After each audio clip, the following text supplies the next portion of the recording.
Welcome to Top Grade. My name is Spencer Miller, and today I'm really excited to share with you a selection of brand new Canadian middle grade titles for the winter 2021-2022 season.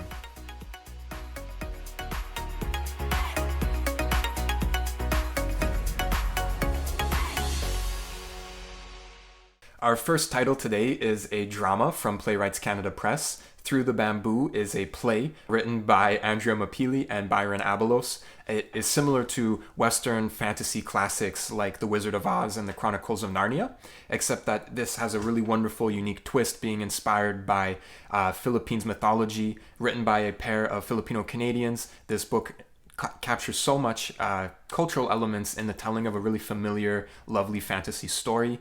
It's about a young girl named Philly who is mourning the loss of her Lola and reading through some of her old books when she is pulled into the world of these stories.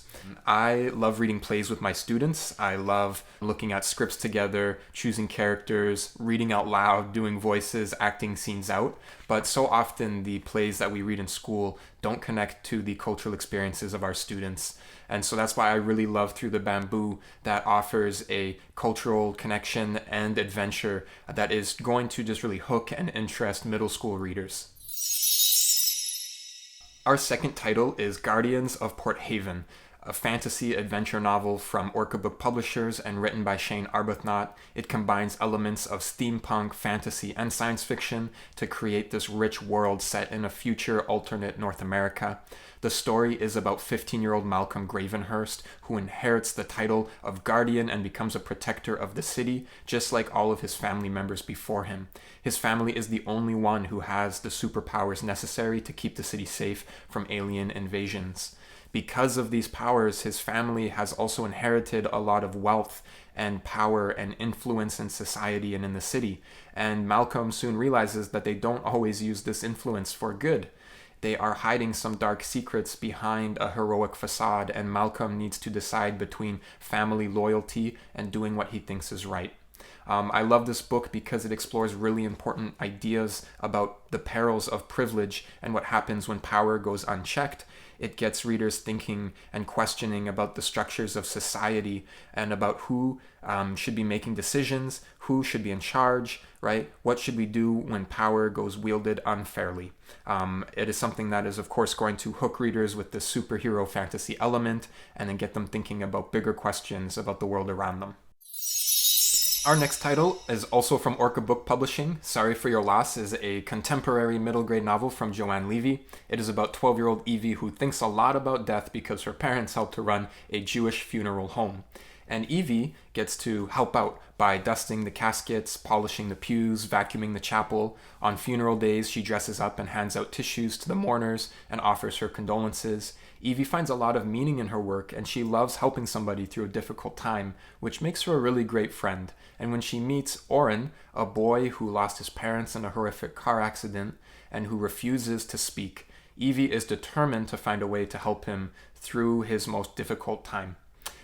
This book that is about death and grief is also sweet, sincere, and joyful because it is really about friendship and how to help someone through a difficult time. I loved the specific insights into some of the Jewish teachings about death and life and some of the details behind specific Jewish rituals at funerals. And on top of that, I loved the lessons about friendship that young readers will pick up on as they read. It's going to teach them how to develop empathy for someone, how to support someone through a difficult time, how to validate someone else's feelings, how to be a good listener. There are so many important lessons for young readers in this story. Up next is Under the Iron Bridge from Kathy Kaser and Second Story Press. It is part of the Holocaust Remembrance Book for Young Readers series. This work of historical fiction was inspired by the true story of the Edelweiss Pirates, a group of teenagers that declared eternal war on the Hitler Youth. Set in 1938 in Dusseldorf, Germany, the story centers around a young man named Paul, who is being pressured to join his local group of Hitler's youth.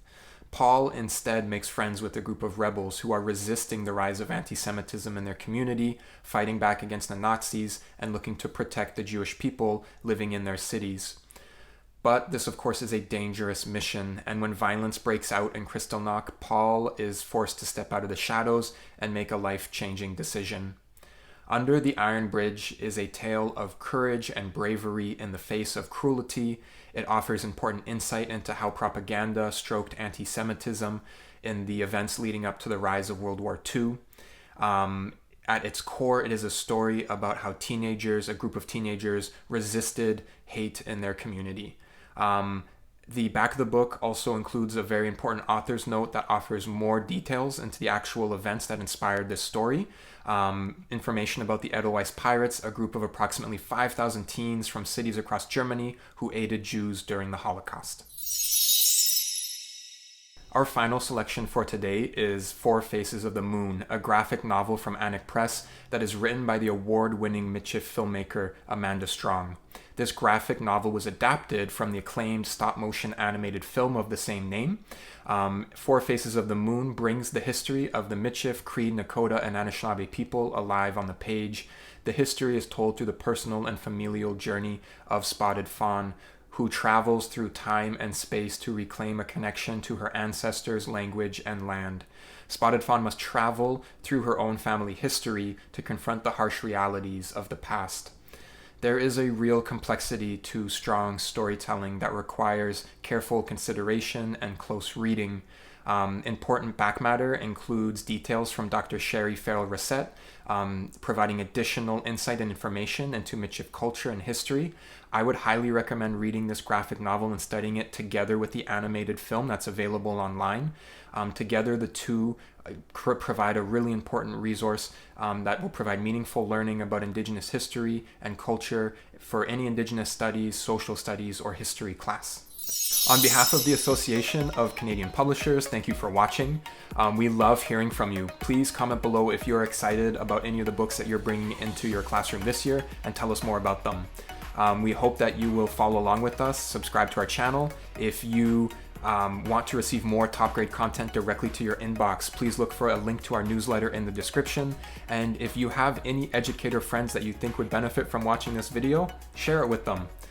Thank you as well to Ontario Creates for their continued support of the top grade program, and we hope to see you all again soon.